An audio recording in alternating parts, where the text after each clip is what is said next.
अस्सलामुअलैकुम। हेडलाइंस आप जान चुके, मैं हूं मोहम्मद शुएब और मैं हूं सिद्रा मीर। बुलेटिन के आगाज में आपको कराची से खबर दें। कराची के इलाके अजीजाबाद में MQM के पुराने दफ्तर में आग लग गई। आतिश ज़दगी के नतीजे में दफ्तर में मौजूद सामान जल गया। मजीद बात करेंगे, chief crime reporter Ahmed Rahman खाना में ज्वाइन कर रहे हैं। अहमद रहमान, आगाह कीजिएगा। जी शुएब, बिल्कुल ये अजीजाबाद ब्लॉक 8 में वाक़े MQM का पुराना दफ्तर है। ये लाल किला ग्राउंड के करीब ही वाक़े दफ्तर है जिसमें आग लगी है। 120 गज के मकान में ये दफ्तर बनाया गया था। MQM लंदन का एडमिन ऑफिस हम इसे करार दे सकते हैं, जो इसका नाम था एडमिन ऑफिस। यहाँ पर आग लगी है जिसके नतीजे में कुछ पर्चियां हैं ज़कात फितरात की, वो जली हैं। कुछ किताबें हैं, कुर्सियां, टेबल और दीगर सामान, ये तमाम जो है वो जला है। फायर ब्रिगेड की 3 गाड़ियों की मदद से इस आग को बुझा लिया गया है। अभी भी जो है वो फायर ब्रिगेड की टीम यहाँ पर मौजूद है, क्योंकि फायर रिपोर्ट बनानी होती है कि आग कैसे लगी। तो अभी इस बात का तयन होना बाकी है कि ये आग लगी कैसे है, क्योंकि पुलिस से भी हमारी बात हुई है तो उनका ये कहना है कि 2 साल से ये दफ्तर बंद था, तो शॉर्ट सर्किट का तो इसमें जो है वो अनासिर नहीं आते। तो अभी इस बात की तहकीकात होंगी कि आग कैसे लगी। अभी भी जो है वो फायर ब्रिगेड का अमला वहां पर मौजूद है। फायर रिपोर्ट की तैयारी का काम जो है वो जारी है। अहमद, बहुत शुक्रिया, आपने अपडेट किया। और अब आपको बताएं कि नवाज शरीफ के हवाले से खबर यह है कि उन्होंने अल अजीज रेफरेंस में सदा चैलेंज कर दी है। एहतसाब अदालत के फैसले के खिलाफ इस्लामाबाद हाई कोर्ट में दरखास्त दायर कर दी। 61 सफ़ात पर मुश्तमिल अपील में नवाज शरीफ ने एहतसाब अदालत का फैसला गलत फहमी और कानून की गलत तशरीह पर मबनी करार दिया। नैब ने भी फ्लैगशिप रेफरेंस में मियां साहब की बरियत के खिलाफ अपील तैयार कर ली है। इस्लामाबाद से आदिल तनोली की रिपोर्ट। नैब और नवाज शरीफ के वकला की टीमें कानूनी महाज पर फिर आमने सामने। अल अजीज रेफरेंस में 7 साल कैद और अरबों रुपए का जुर्माना। नवाज शरीफ ने सजा के खिलाफ इस्लामाबाद हाई कोर्ट का दरवाजा खटखटा दिया। सजाए कैद को बरियत में तब्दील करने की इस्तदा। इस्लामाबाद हाई कोर्ट में दायर 61 सफ़ात पर मुश्तमिल अपील में नवाज शरीफ ने एहतसाब अदालत का फैसला गलत फहमी और कानून की गलत तशरीह पर मबनी करार दे दिया। मुजरिम का मौक़िफ़ है कि दस्तयाब शाहिद को दुरुस्त अंदाज में नहीं पढ़ा गया। एहतसाब अदालत ने हमारे एतराज़ात सुने बगैर फैसला सुनाया। दूसरी जानब नैब ने भी फ्लैगशिप में नवाज शरीफ की बरियत के खिलाफ अपील तैयार कर ली, जो जल्द हाई कोर्ट में दायर कर दी जाएगी। नैब ने अल अजीज़िया रेफरेंस में मियां साहब की सजा बढ़ाने के लिए भी अदालत आलिया से रजू करने का फैसला कर लिया। शहबाज शरीफ को सहूलियात फराहम नहीं की जा रही। नैब की हिरासत में पहले भी हलाकतें हो चुकी। हुकूमत होश के नाखुन ले, ऐसा कहा है मुस्लिम लीग नून के रहनुमाओं ने प्रेस कॉन्फ्रेंस करते हुए। यह भी कहा कि तहरीक इंसाफ मुल्की हालात पर फोकस नहीं कर रही, सिंध हुकूमत के खिलाफ एडवेंचर कर रही है। ये हुकूमत जो है ये पाकिस्तान के लिए तबाही बनकर आई है, और यूं लगता है कि ये आज चूंकि साल का पहला दिन है नए साल का, ये 2019 में उल्टे पैरों दाखिल होना चाहते हैं। नून लीगी रहनुमा हुकूमत पर फट पड़े, बोले मुज़ाकरात से पहले IMF के मुतालबात मानना नौकरी से पहले चाकरी के मुतरादिफ है। वो हुकूमत जो एक मिनी बजट ला चुकी है, वो दोबारा मिनी बजट लेकर आ रही, जबकि जो माली साल है वो अपने इख्तिताम के करीब अब जा रहा है। ये अपनी नाअहली और बेतदबीरी को छुपाने के लिए ये सिंध गवर्नमेंट जैसे स्टंट शुरू करते हैं। नैब की हिरासत में कैद लोगों के बारे में भी खदशात का इजहार किया। शहबाज साहब की आपने देखा कि जब से वो कस्टडी में है, उनको कुछ अगर कोई सेहत का मसला हो तो उनको उस तरह ट्रीट नहीं किया जाता जिस तरह किया जाना चाहिए। उनको होश के नाखुन लेने चाहिए। अगर इस तरह नैब की कस्टडी में भी पहले भी 2-3 डेथ हो चुकी हैं। नून लीग रहनुमा कहते हैं चेयरमैन सेनेट के खिलाफ अदम एतमाद के मामले पर जल्द मुतफ़क्का लाए अमल इख्तियार करेंगे। उनका ये भी कहना था अगर असगर खान केस में शवाहिद नहीं थे तो 24 साल पगड़ियाँ क्यों उछाली गयी। ऑरेंज लाइन ट्रेन चलेगी या नहीं, पंजाब हुकूमत तजब्जुब का शिकार। वजीर बल्दियात अब्दुल अलीम खान कहते हैं कि ट्रेन चले या ना चले, दोनों सूरतों में नुकसान होगा। एहतसाब से मुतालिक सवाल पर अलीम खान ने उल्टा सवाल कर दिया। बोले कि मेरे पास है क्या जो मेरा हिसाब होगा। ऑरेंज ट्रेन है, एक बहुत बड़ा सफ़ेद हाथी है, और ऑरेंज ट्रेन में ऊपर जितने पैसे लग रहे हैं, ये 300 तो सिर्फ इसकी लागत है।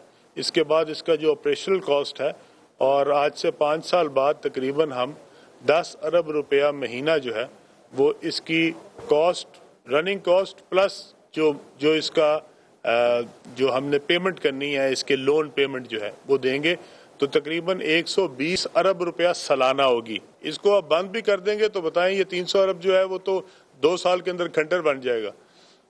इसको अब हमारे पास कोई ऑप्शन नहीं है। अगर हम इसको चलाते हैं तो भी हमें नुकसान है, और अगर हम इसको बंद करते हैं तो भी आपका 300 अरब तो सीधा सीधा इसके अंदर जो है वो आपका नुकसान हो जाए। तो एक बहुत बड़ा सफ़ेद हाथी जो है वो अपना मियाँ शहबाज साहब की खूबसूरत निगाहों की वजह से जो है हमारे ऊपर आ गया, और उनको चूंकि पसंद आई ऑरेंज ट्रेन, 300 अरब में से मेरे ख्याल में 100 अरब उन्होंने अपने अकाउंट में ट्रांसफ़र कर लिया या बच्चों के अकाउंट में ट्रांसफ़र कर लिया। अगर तो 6 बार अलीम खान वज़ीर आला रहा तो बिल्कुल सबसे पहले इन सब का बंद करें, पहले मेरा एहतसाब शुरू करें। अगर अलीमा खान 3 दफ़ा वज़ीर आज़म रही हैं तो सबसे पहले उसका एहतसाब होना चाहिए, बजाय इसके कि आप मेरा सवाल मेरे से पूछ रही हो। तो ये हो सकता है कि आगे से मैं आपका जवाब ले लूँ कि जनाब आप मेरे सवाल, आप मुझे एहतसाब के लिए कह रही है, पहले आपका एहतसाब होना चाहिए। तो आप आगे से ये पूछेंगे कि मेरा किस बात पे एहतसाब होना चाहिए, मेरे पास है क्या जिस बात का एहतसाब होना चाहिए। चेयरमैन नैब जावेद इकबाल कहते हैं, नैब पर तनकीद वो करते हैं जिनको आइन और कानून का कुछ पता नहीं। यहाँ जहाज और रेलवे इंजन गुम हो जाते हैं, कुछ पूछो तो इल्जामात लगते हैं। कानून के मुताबिक अपने फराइज सरअंजाम देते रहेंगे। वो इस्लामाबाद में तकरीब से खिताब कर रहे थे। अब तक जो करोड़ों रुपए की रकम मिल चुकी है, अगर ये प्ली बारगेन का कंसेप्ट ना होता तो हमारे मुल्क का कोई इदारा इस काबिल नहीं था कि ये ड्यूटी रकम इन लोगों को वापस दिला सकता। आजकल नैब के खिलाफ एक मुनज़्ज़म और जारहाना प्रोपेगेंडा है। नैब में तरामीम आप बेशक सजेस्ट करें, पार्लियामेंट के आगे सरे तस्लीम खम है, लेकिन ये कहना कि जी नैब का रिमांड 15 दिन कर दिया जाए, ये किसी चोरी का केस नहीं है, ये डकैती का केस नहीं है, ये मर्डर का केस नहीं है, ये वाइट कॉलर क्राइम है। और दुनिया के किसी मुल्क में, दुनिया की किसी तफ्तीशी या तहकीकाती एजेंसी के पास मुनासिब वक्त होता है, यहाँ जहाज़ गुम हो जाते हैं और पूछा जाए कि जी जहाज़ किधर चला गया, रेलवे इंजन किधर चला गया, तो कहते हैं कि जो नैब ने तो हमारे साथ बड़ी ज़्यादती कर दी है। अब जहाज़ गुम हो और नैब खामोश बैठा रहे, ये तो फिर अपने फ़राइज़ से रुगर्दानी हुई ना। मैं अरबाब इख्तियार से ये गुजारिश करूँगा कि वो इतना करम ज़रूर करें कि अकाउंटेबिलिटी कोर्ट्स की तादाद में भी इजाफा करें। अगर नैब के काम में बरख्तारी चाहते हैं तो कोर्ट्स की तादाद में इजाफा करना होगा। चेयरमैन पीपल्स पार्टी बिलावल भुट्टो जरदारी ने नए साल की सियासी सरगर्मियां लाहौर से शुरू करने का फैसला कर लिया। मजीद बात करेंगे संजय साधवानी से। संजय, क्या शेड्यूल होगा, जलसे कब से शुरू होंगे? देखिए, पाकिस्तान पीपल्स पार्टी के चेयरमैन बिलावल भुट्टो जरदारी 3 जनवरी को कराची से इस्लामाबाद के लिए रवाना होंगे। रात इस्लामाबाद में क्याम करेंगे, वहां पर पार्टी रहनुमाओं से मुलाकात करेंगे, जिसके बाद 4 जनवरी को वो इस्लामाबाद से लाहौर की तरफ रवाना होंगे और रात लाहौर में क्याम करके जो 5 जनवरी है उस दिन शहीद जुल्फकार अली भुट्टो का केक जो है वो उनके जन्मदिन का काटेंगे, जिसके बाद पार्टी के अहम रहनुमाओं से मुलाकात करेंगे और लाहौर में पार्टी की सियासी हिकमत अमली और उस पर जो है वो पार्टी के रहनुमाओं से मुशावरत करेंगे। तो ये कह सकते हैं नए साल की जो सरगर्मियां हैं वो बिलावल भुट्टो जरदारी पंजाब से शुरू करने जा रहे हैं और लाहौर में जो है वो अपनी बैठक लगाएंगे और तमाम अरकान से मुलाकात। नए साल के साथ पीपल्स पार्टी एक बार फिर से पंजाब का रुख करेगी। संजय, आपका शुक्रिया। वजीर आला सिंध मुराद अली शाह ने पीटीआई को चैलेंज कर दिया। बोले, उनसे इस्तीफा मांगने वालों को कहें खुद इस्तीफा न देना पड़ जाए। हमारे बंदे तोड़ने का सोचने वालों को एक बंदा भी नहीं मिलेगा। एमओको की जन्नत में रहते हैं, इनको 49 लोग अलग, जो कि पॉसिबल 49 क्या 0.49 भी पॉसिबल नहीं है। कल बिलावल साहब ने बड़ा क्लियरली कह दिया फिर हमारी 99 लोगों की एक जमात है, क्लियर मेजॉरिटी है। डिफेक्शन क्लॉज पढ़ ले कोई 63 है, कह रहे इतने लोग मतलब एक बंदा भी नहीं जाना है हमारा। 172 चाहिए होते नेशनल असेंबली में। पीटीआई के अपने कितने मांगे तांगे की हुकूमत जो हम कहते हैं वो बनाई हुई है। अकल है नहीं, समझ है नहीं, नए हुकूमत में आए वो अपने आप से मुतालबा कर रहे हैं, उन्हें खुद मुस्तफी ना होना पड़े। जाहिल को अगर जहल का इनाम दिया जाए, इस हादिसाए वक्त को क्या नाम दिया जाए? पीपल्स पार्टी रहनुमा मौला बख्श चांडियों ने हैदराबाद में वजीर इत्तलात फवाद चौधरी का जिक्र करते हुए ये शेर पढ़ा। विफाकी हुकूमत को धमकी देते हुए बोले कि आपको अपना नामो निशान नहीं मिलेगा। पीटीआई सिंध में है कहाँ यार? एमक्यूएम को किस अंदाज से कराची से भगा कर निकाल कर इनको सीटें दी गई हैं। हमने तैयारी कर ली है, रहेंगे आप भी नहीं। पराई ताकत पर अंधे बने हुए हैं। अपनी ताकत 6 सीटें हैं, ये आंखें होते हुए अंधे हैं, इनको सुझा ही नहीं देता। उधार का लिया हुआ वजीर इत्तलात बात करता है। जाहिल को अगर जहल पे इनाम दिया जाए, इस हादसे वक्त को क्या नाम दिया जाए? फिर बता रहा हूँ, भाऊ ने कहा है पाकिस्तान पीपल्स पार्टी तैयार है, जो सूरत हाल आएगी हम उसको मुंह देंगे। आपको टकराना है पाकिस्तान पीपल्स पार्टी से। पीपल्स पार्टी तैयार हो गई है। बिलावल साहब वो फैसले का ऐलान जलसे आम में कर चुके, कदम पीछे नहीं हटेंगे, लेकिन आपको भागना होगा। फिर आपको अपना नामो निशान नहीं मिलेगा, आप गुमनाम हो जाएंगे। भुट्टो साहब को सजा आई, बड़ा जी चर्चा था, आज अपना पराया कहता है शहीद जुल्फिकार। अच्छे लोग गंदे काम को भी अच्छे तरीके से करते हैं, इनको भी जो मसाला मिल रहा है वो नकली मिल रहा है। इतना बता सकता हूँ, ये कंपनी चलेगी नहीं। पीपल्स पार्टी को कई दिन तक मसरूफ रखने के बाद पीटीआई ने चमकता दमकता कराची मुहिम का आगाज कर दिया। रहनुमा तहरीक इंसाफ खुर्रमशेर जमान कहते हैं कराची वालों को पानी भी मिलेगा, सफाई भी होगी। इस पर देखिए फैसल खान की रिपोर्ट। चमकता दमकता कराची, टी शर्ट जेब तन किए सफाई करते। जुबली के इलाके में ये वर्कर्स हैं पीटीआई के, जहां आरओ प्लांट का इफ्तिताह किया गया। मुहिम की शुरुआत तो थी कराची के लिए, मगर खुर्रमशेर जमान अपनी सिंध हुकूमत मुखालिफ मुहिम ना भूले। हुकूमत जो है वो हर शोबे के अंदर नाकाम हो चुकी है। नालायकों का टोला है, कुछ कर नहीं पा रहा है, और इन नालायकों का जो सरदार है वो भी आपको पता कि कौन है। पीटीआई कराची के सीनियर नाइब सदर हुनैद लखानी कहते हैं शहर में 300 आरओ प्लांट्स लगा रहे हैं, अब बातें नहीं काम होगा। इमीडिएट रिलीफ के लिए ये आरओ प्लांट्स लगाएंगे, अपनी तरफ से लगाएंगे, कोई इसमें हुकूमत का कोई पैसा इसमें खर्च नहीं होगा। पीटीआई रहनुमा कहते हैं चमकता दमकता कराची मुहिम के सिलसिले में 2 शिकायती व्हाट्सएप नंबर जारी किए गए हैं, जहां शहरी अपने मसाइल से आगाह कर सकते हैं, जबकि इसी हवाले से एप्लीकेशन भी तैयारी के आखिरी मराहिल में है। कैमरामैन मोहम्मद फरहान के साथ फैसल खान, सामा, कराची। और दुबई में जायदादों के मालिक मजीद 96 पाकिस्तानियों का सुराग मिल गया। 57 अफराद ताउन नहीं कर रहे। FIA ने सुप्रीम कोर्ट में जवाब जमा करा दिया। चीफ जस्टिस ने पूछा क्या अलीमा खान ने रकम अदा कर दी? जवाब मिला उनके पास 13 जनवरी तक का वक्त है। इस्लामाबाद से शहजाद अली की रिपोर्ट। पाकिस्तानियों की बैरूनी मुल्क जायदादों और अकाउंट्स का केस FIA की रिपोर्ट सुप्रीम कोर्ट में पेश। अदालत को बताया गया कि दुबई में 1211 पाकिस्तानी जायदादों के मालिक हैं। 774 ने बयान हल्फी जमा कराया, 363 को नोटिस जारी किए। 57 अफराद ताउन नहीं कर रहे। 60 पाकिस्तानी ऐसे हैं जिनकी शिनाख्त न हो सकी। मजीद 96 अफराद की जायदादें भी सामने आई हैं। क्या अलीमा खान ने रकम अदा कर दी? चीफ जस्टिस साकिब निसार का इस्तिफसार। चेयरमैन FBI ने बताया कि अलीमा खान के पास 13 जनवरी तक का वक्त है। वकार अहमद पर आयद जुर्माने की अदायगी से मुतालिक सवाल पर इनके वकील ने कहा 60 मिलियन की रकम अदा कर दी है। चीफ जस्टिस ने रिमार्क्स दिए कि पाकिस्तान से पैसा उड़ाकर बाहर ले जाया गया, FBR पर जिम्मेदारी डाल रहे हैं। खुदा का वास्ता है कौम का पैसा वापस लाने के लिए किरदार अदा करें। काम जितना जल्दी मुकम्मल हो मुल्क मुस्तहकम होगा। सुप्रीम कोर्ट ने FBR और FIA से 14 जनवरी तक रिपोर्ट तलब करते हुए समाअत मुलतवी कर दी। 172 अफराद के नाम ECL में डालने का मामला। अदालती हुक्म पर वजारत दाखिला ने फैसले पर नजरसानी की समरी तैयार कर ली। गुज़श्ता रोज सुप्रीम कोर्ट ने हुकूमती इक़दाम पर सख्त बरहमी का इजहार करते हुए वफ़ाक़ी काबीना के फैसले पर नजरसानी का हुक्म दिया था। वजारत दाखिला ने 172 अफराद के नाम ECL पर डालने के फैसले पर नजरसानी की समरी तैयार कर ली। समरी कैबिनेट डिवीजन को इरसाल कर दी गई। PTI हुकूमत ने वजीर आला सिंध समेत 172 अफराद के नाम एग्जिट कंट्रोल लिस्ट पर डाले थे। लाहौर के जिना अस्पताल की इंतजामिया ने वजीर सेहत पंजाब को टोपी पहना दी। तीमारदारों के लिए बनाया गया मेहमान खाना वजीर के जाते ही लपेटना शुरू कर दिया। बेडशीट्स और रजिस्ट्रेशन काउंटर तक हटा लिए गए। मोहम्मद अली जड़ की रिपोर्ट। सर्दी से बचाव के लिए छत भी है और मैट्रेस भी। 3 वक्त का खाना मुफ्त मिलने का वादा भी किया गया, लेकिन ये क्या, चादरें और मैट्रेस उठाए जा रहे हैं।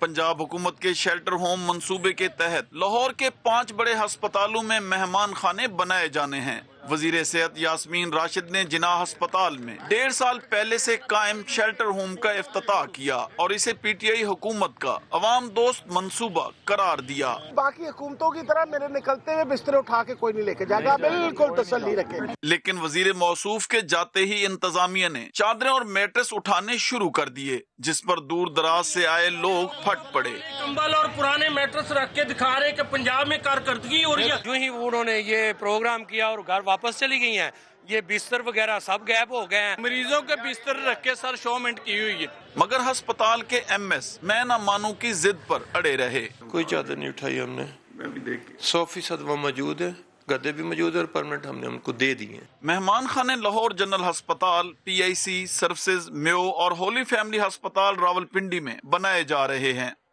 फैसलाबाद में अपने ही वालिदैन के मौलिद से भत्ता मांगने वाला रिक्शा ड्राइवर गिरफ्तार।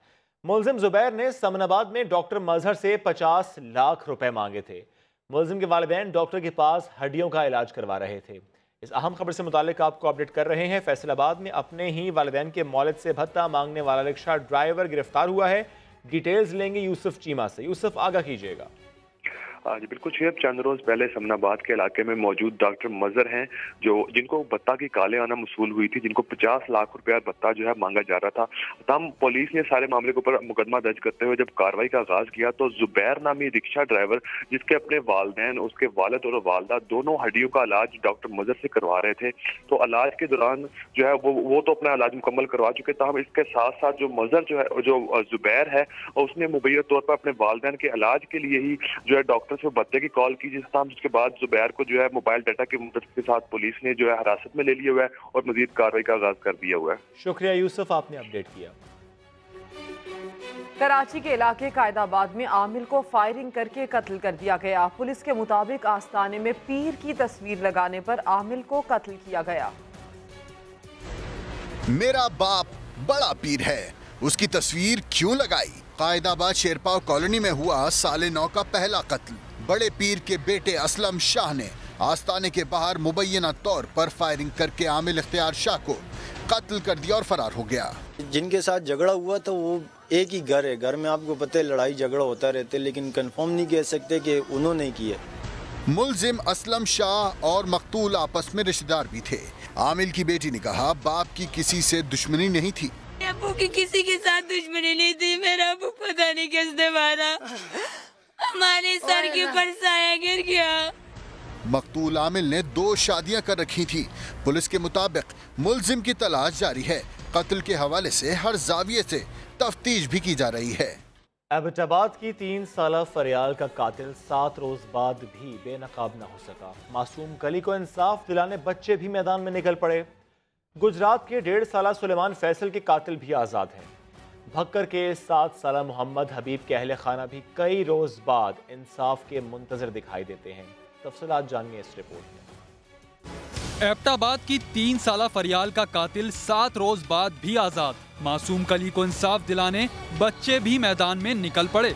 DC ऑफिस के सामने एहतजाज किया। MPA मोमिना बासित भी ताजियत के लिए फरियाल के घर पहुंच गई।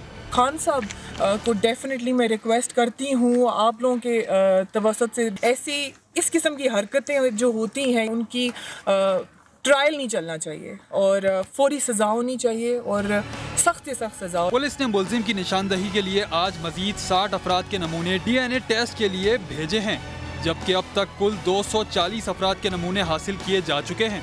इधर गुजरात के इलाके काला कमाला में भी 1.5 साला सुलेमान फैसल के कत्ल को 4 रोज बीत गए, लेकिन पुलिस मुल्जिमान का सुराग न लगा सकी। भक्कर के 7 साला मोहम्मद हबीब के अहले खाना भी इंसाफ के मुंतजिर। वालिदैन के मुताबिक हबीब 13 दिसंबर को लापता हुआ और 24 दिसंबर को खेतों से लाश मिली, लेकिन पुलिस मुल्जिमान की गिरफ्तारी में नाकाम है। सुप्रीम कोर्ट ने ईडन गार्डन हाउसिंग स्कीम के मुतासरीन की फरियाद सुन ली। चीफ जस्टिस ने रिमार्क्स दिए कि पुराने मुआहदे खत्म करके नया मुआहदा करवाएंगे। इस्लामाबाद से शहजाद अली की रिपोर्ट। आर्मी और DHA का क्या काम है कि वो हाउसिंग मंसूबे बनाए? क्यों फौज को मुकदमाबाजी में लगाया गया? फौज जब भी कमर्शियल सरगर्मियों में आई मुतनाज़ हुई। चीफ जस्टिस का पाक फौज की जानिब से जमीनों के लेन देन पर इजहार बरहमी। Eden garden housing fraud case की समाअत के दौरान चीफ जस्टिस साकिब निसार ने रिमार्क्स दिए। 11,716 लोग ईडन गार्डन के मुतासरीन हैं। स्कीम की वजह से आधा लाहौर लुट गया। चीफ जस्टिस ने पूछा DHA के किस जनरल ने ईडन गार्डन वाला मुआहिदा किया? जनरल बख्शी ने। वो काम DHA का जवाब। ये भी बताया कि पाक फौज शोहदा के लिए घर बनाना चाहती थी। चीफ जस्टिस बोले शोहदा और जवानों के लिए घर बनाने हैं तो हुकूमत को कहें, फौज का काम होता है रियासत को मजबूत बनाना। चीफ जस्टिस ने कहा ईडन गार्डन फ्रॉड से मुतालिक हजारों दरखास्तें आई। हमने मुतासरीन के हुकूक का तहफ्फुज करना है। DHA को खुली छुट्टी भी नहीं दे सकते। घरों की तामीर की जिम्मेदारी DHA को दे देंगे। ईडन गार्डन के मफाद को भी मद्देनजर रखेंगे। अदालत ने हाउसिंग मंसूबे से मुतालिक फैसला महफूज कर लिया। बड़ी खबर आपको देंगे। नून लीगी रहनुमा राना सनाउल्लाह ने वजीर रेलवे पर बड़ा इल्जाम आयद कर दिया। समा के नुमाइंदे नाईम अशरफ भट्ट से खुसूसी इंटरव्यू में कहा कि शेख रशीद ने सियासी और कारोबारी जिंदगी का आगाज जुए से किया। कश्मीरी मुहाजिरीन को पनाह देकर अंदरूनी खाना जुआ होता रहा। कश्मीरियों के खून पर कारोबार करने वाला मुआफी के काबिल नहीं। चीफ जस्टिस से GIT बनाने की अपील भी कर दी। ये भी कहा कि सबूत भी हैं और गवाह भी। क्या उनका कहना था आपको सुनवाएंगे, फिर मजीद इसी पर बात करेंगे। जो पिंडी के शैतान शेख रशीद साहब हैं, ये हमारे मुतल्लक या ख़ास तौर पे PMLN की लीडरशिप के मुतल्लक ये बात करते हैं। ये खुद बताए। मैं इसे चैलेंज करता हूँ कि 1985 से पहले ये लाए इसके पास क्या था। ये पेनीलेस था। उसके बाद 85 में जब ये मुंतखब हुआ है तो उसके बाद इसने जो अपनी सियासी ज़िंदगी का भी और उसके बाद कारोबारी ज़िंदगी का भी जो आगाज़ है वो जुए से किया। इसने जुए का अड्डा कायम किया और उस अड्डे को इसने कायम किया। वहाँ पे ऊपर तो ये था कि जी यहाँ पे पनाह दी गई है महाजिर कश्मीरियों को, अंदर वहाँ पे जुआ होता था। और ये सिर्फ ये नहीं है कि मैं ये बात कर रहा हूँ। जुल्फ़कार चीमा साहब, उसकी किताब एक छपी है 2 टोक, उसमें अगर इन बातों की तस्दीक ना हो जो मैं ये कह रहा हूँ, वो उस वक्त SP थे। उन्होंने बकायदा फतेह जंग के करीब जो इसका ट्रेनिंग कैंप था उसके ऊपर उन्होंने बकायदा रेड किया। वहाँ से जुआरी और जुए की रकम जो है उन्होंने बरामद की। मेरा तो ये मुतालबा है चीफ जस्टिस ऑफ पाकिस्तान से भी कि आपने बहुत सारे मामलात पे GITs बनाई हैं, इसके ऊपर भी एक GIT बनाए। अगर कश्मीरियों की शहादत पे, उनके कश्मीरियों के खून पे जो है वो इस किस्म का कोई हराम कारोबार कोई इंसान कर सकता है, तो मैं समझता हूँ कि वो इंसान जो है वो कतन जो है वो माफ़ी के काबिल ही नहीं है। और इस बात में मेरे पास भी सबूत हैं, मेरे पास गवाह हैं, मैं भी वो पेश करूंगा। लेकिन सबसे न्यूट्रल गवाह जो है जुल्फ़कार चीमा साहब को लाएं, उनसे पूछें। रेलवे में पिछले 15 साल से एक विजिलेंस जो है ना वो सेल मौजूद था। इसने आते ही उस सेल को जो है वो ख़त्म करने के लिए जो कहा, जो इनके सेक्रेटरी चेयरमैन थे उन्होंने इनकार किया। इन्होंने उससे उसका तबादला करवा दिया। उसके बाद जो नए आए हैं जलाल सिकंदर साहब, उनसे कहा, उन्होंने भी अभी तक उसे ख़त्म नहीं किया। और इसने खुद अपना यानी अपने हाथ से लेटर जो है वो जारी किया है जिसमें बतौर मिनिस्टर जो है उस सेल को जो है ये क्लोज करने की जो है वो बात कर रहा है। वजह सिर्फ ये है कि इसने वहाँ पे जो है वो हस्बे साबक इसने करप्शन करनी है, लूटमार करनी है। और ख़ास तौर पे ये रोज़ जो कहता है जी मैं 10,000 लोगों को रोज़गार दूंगा, इसने 10,000 नौकरी बेचनी है। ये पहले भी बेचता रहा है, अब भी इसके टाउट जो हैं वहाँ रावलपिंडी में जो है वो लोगों से पैसे पकड़ रहे हैं। ये हराम की जो कमाई है इसका हिसाब नहीं होना चाहिए। और इसकी पिटीशन भी इंशाअल्लाह जो है वो बिल्कुल लाएंगे इसके ऊपर। राना सनाउल्लाह ने बड़े बड़े इल्जाम आयद किए हैं। वो कहते तो ये भी हैं, सबूत भी हैं और गवाह भी हैं। बात करेंगे नुमाइंदा खुसूसी नाईम अशरफ भट्ट हमें ज्वाइन कर रहे हैं। नाईम, अगर सबूत हैं, गवाह हैं, इतने मामलात का इनको इल्म है तो अदालत क्यों नहीं जाते? जी शुएब, बिल्कुल बहुत बड़ा इल्जाम इन्होंने लगाया और शेख रशीद आपको पता है वो खुद ऐसे इल्जाम अक्सर सियासतदान हों, ब्यूरोक्रेट्स वो उन पर लगाते हैं, लेकिन आज उन पर एक बड़ा इल्जाम, दोनों शख्सियात बड़ी हैं, राना सनाउल्लाह का भी बड़ा कद है मुस्लिम लीग नून में सियासत में और शेख रशीद भी। अब बिल्कुल उनसे जब ये पूछा है कि आप चीफ जस्टिस को तो कहते हैं कि वो JIT बनाए, नोटिस ले, लेकिन आप खुद भी तो पिटीशन कर सकते हैं, क्योंकि माजी में शेख रशीद जो है वो खुद ऐसी पिटीशन दूसरों के खिलाफ करते हैं। तो राना साहब ने कहा है कि वो बिल्कुल इस पे पिटीशन करेंगे और वो बिल्कुल इस हक में है कि वो JIT बने, क्योंकि उनका ये दावा है कि उनके पास सबूत भी हैं, गवाह भी हैं। एक उन्होंने सबूत और गवाह के तौर पर जुल्फकार चीमा, साबिक IG मोटरवे, उनका हवाला दिया कि उन्होंने अपनी किताब में ये लिखा था कि उनका हवाला दिया है। तो इस वक्त साबिक IG मोटरवे जुल्फकार चीमा साहब हमें ज्वाइन भी कर रहे हैं। नईम, उनसे हम बात भी कर लेते हैं। जुल्फकार साहब, बहुत शुक्रिया समय का आपने वक्त दिया है। ये इल्जामात वो आयद कर रहे हैं राना सनाउल्लाह और कहते हैं कि आपने किताब लिखी 2 टोक, उसमें भी ये मामलात लिखे थे। तो अगर ये मामलात थे तो आपने भी उस वक्त रिपोर्ट क्यों नहीं किए? और भाई कौन से मामलात? मैंने तो नहीं सुना, टीवी प्रोग्राम नहीं देख रहा था। पहले आप बताएं कौन से। जी जुल्फकार साहब मैं आपको बता देता हूं कि नून लीग रहनुमा राना सनाउल्लाह ने इल्जाम आयद किया है। वो कह रहे हैं कि शेख रशीद ने कारोबारी जिंदगी का आगाज जुए से किया था। वो कहते हैं कि मुजाहिदीन के नाम पर जुआ और नाजायज खोरी करते रहे थे। वो कहते हैं कि आपने छापा भी मारा था, आपने किताब में जिक्र भी किया है। बिल्कुल, मैंने किताब में जिक्र किया है। उससे पहले मैंने कॉलम भी लिखा था और उसकी 100% वो दुरुस्त बात है, कभी तरदीद नहीं हुई। ये मुझे उन साहब की बैकग्राउंड के बारे में तो मैं नहीं कह सकता, लेकिन जो मैंने किताब में बातें लिखी हैं वो 100% दुरुस्त हैं। और जुआ के बारे में, पिंडी का एक बड़ा बदनाम तरीन जुआ था जिसपे मैंने रेड किया और वो जुआ हमने ख़त्म किया, स्मैश किया।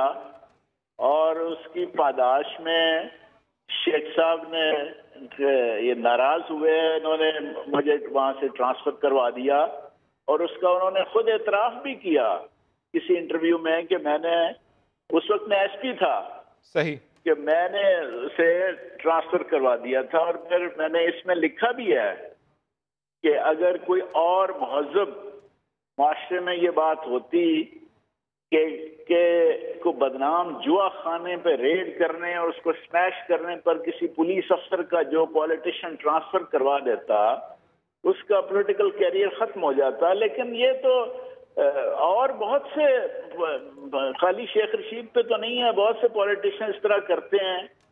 सबका काश ऐसा वक्त आए कि जो भी ऑनेस्ट और अपराइट और बाज़मीर पुलिस अफसर का ट्रांसफर करवाए, सबका पॉलिटिकल कैरियर खत्म हो। ये चीमा साहब, ये भी बिल्कुल एक बात है, लेकिन अगर सिर्फ हम शेख रशीद साहब का जिक्र इस वक्त कर लें, क्योंकि राना सनाउल्लाह साहब ने उन पर इल्जाम आयद किया। भाई वो तो सुने ना भाई, जो बात मैंने लिखी है वो तो किताब में भी है, तो वो उस हवाले से तो मैंने आपको बता दिया, दैट्स ऑल। अब चीमा साहब, मैं आपसे एक सवाल करना चाहता हूं कि जब आप SP से आपने ये भी लिखा है कि शेख साहब उस वक्त इनकी माली हालत काफी पतली थी और ये सिगरेट भी टोटे पीते थे, मांग के पीते थे, तो एकदम ये कैसे बिलियनर हो गए? टोटों का तो कोई जिक्र नहीं है, आपने पूरा पढ़ा नहीं, आप पढ़ें, पढ़ के बात करें। सिगरेट, अच्छा सिगरेट मांग के पीते थे? आप पहले पढ़ के फिर उसका रेफरेंस दें।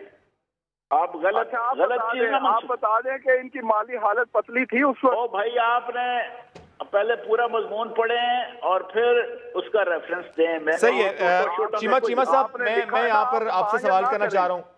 नहीं, मैं चीमा साहब से सवाल ये करना चाह रहा हूँ कि अगर ये मामला सिर्फ शेख रशीद साहब के हवाले से है। ओ भाई, मेरा जो है तो वो मैंने लिखा है कि जो इन्होंने कश्मीर के मुजाहिदीन के बारे में जो सो कॉल्ड एक नाम नेहाद ट्रेनिंग कैंप, वो मुझे कहा गया, गवर्नमेंट ऑफ पंजाब ने कहा और मैंने उस पे जाके उसको चेक किया, रेड किया इन अ वे।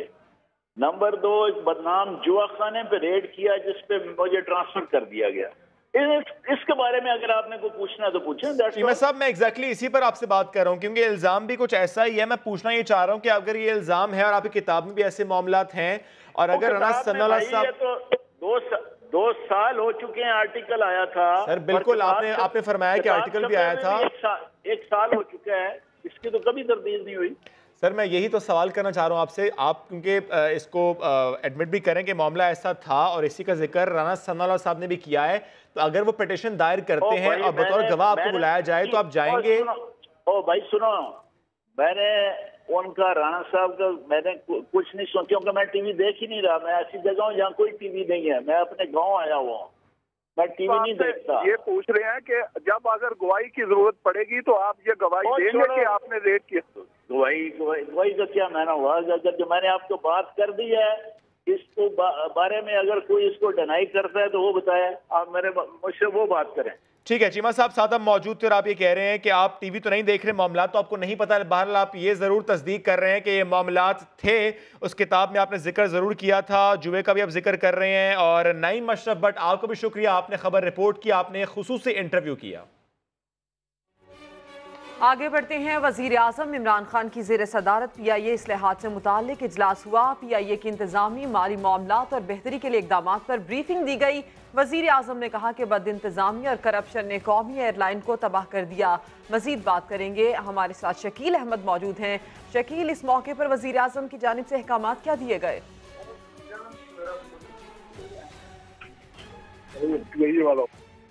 शकील अहमद से राबता करने की कोशिश करते हैं। वज़ीर आज़म ने बरहमी का इजहार किया है। उनकी ज़ेर सदारत PIA इस्लाहात से मुताल्लिक इजलास हुआ।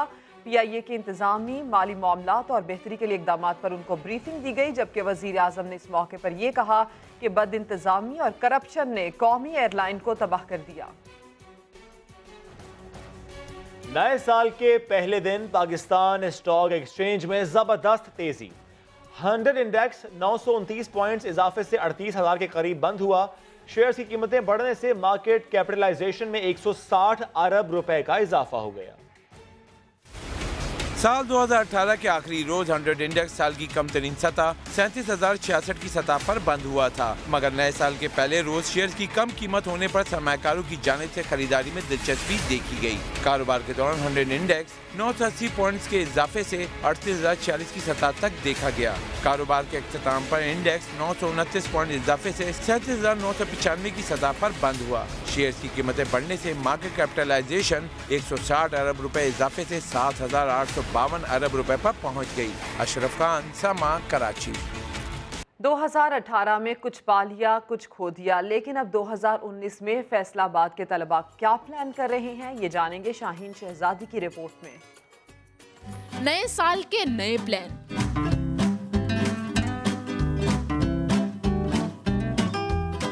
फैसलाबादी तलबा ने कुछ हट के करने की ठान ली। किसी को चांद को छूने की ख्वाहिश। इस साल मैं चांद पे जाना चाहता हूँ, लेकिन मेरी चांद गाड़ी खराब है।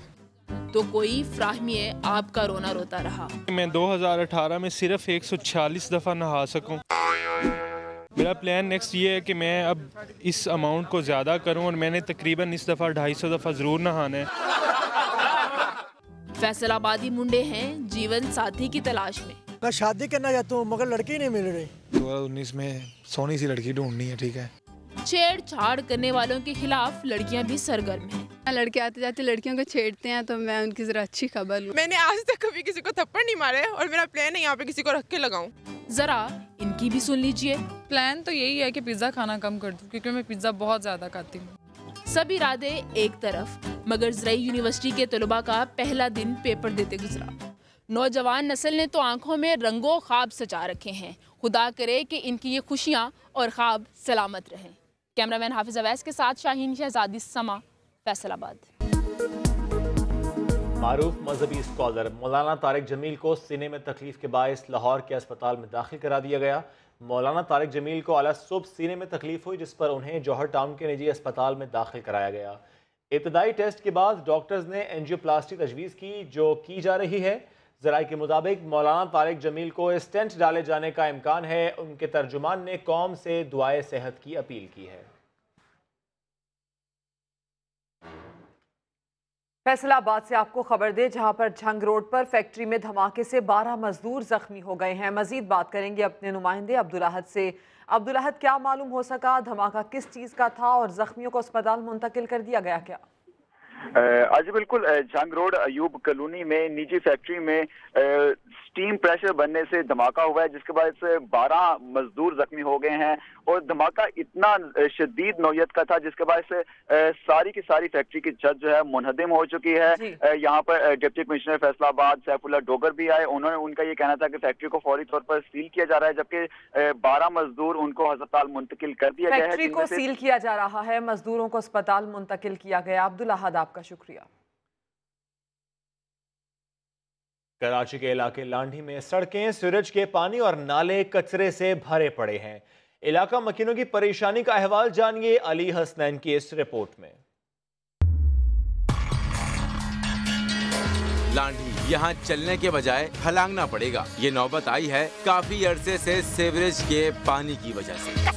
बना लो और इसमें फिरो। इतनी मुश्किल में हम लोग हैं, कोई दुश्मन भी ना हो। घरों में जब पानी आ जाता है, घरों में कैसे रहते हैं वो आपने नहीं देखा यार भी हाल। बच्चे हों, खवातीन या मोहल्ले के बड़े, पत्थरों पर चलें या किनारों से गुजरें, इस परेशानी पर मकीनों की कोई सुनने को तैयार कोई नहीं काम आ रहा है। वोट लेने तो सब आ जाते हैं, बाजी पानी देंगे, बाजी गैस देंगे, बाजी लाइट देंगे। पानी ने सड़कें भी सालिम न छोड़ी और कचरा कोई नहीं उठा। हमारे यहाँ बच्चे इस नाले के अंदर डूब रहे हैं और हमारे बच्चे बीमार पड़ रहे हैं।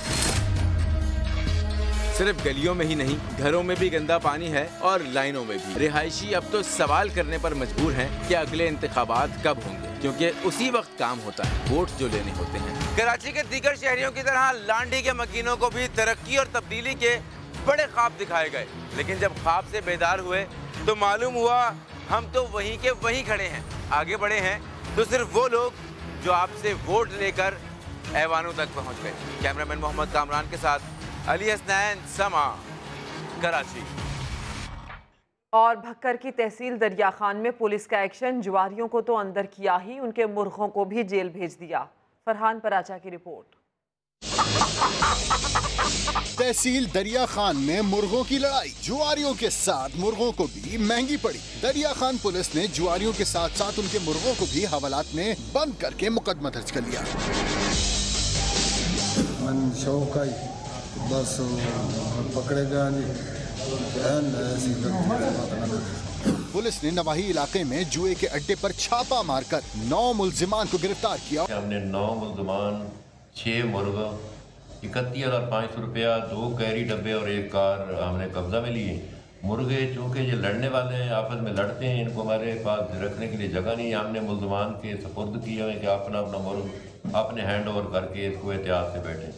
हवालात में सर्दी से बचाने के लिए मुल्जिमान मुर्गों को कंबल में लपेटकर उनकी हिफाजत करते नजर आए। गिरफ्तार होने वाले जुआरियों का ताल्लुक मियां वाली और डेरा इस्माइल खान से है। फरहान पराचा, समा, भक्कर। एक और साल गुजर गया, लेकिन पीपल्स पार्टी की सिंध हुकूमत कराची के शहरियों को एक नया अस्पताल नहीं दे सकी। शफकत अजीज की रिपोर्ट।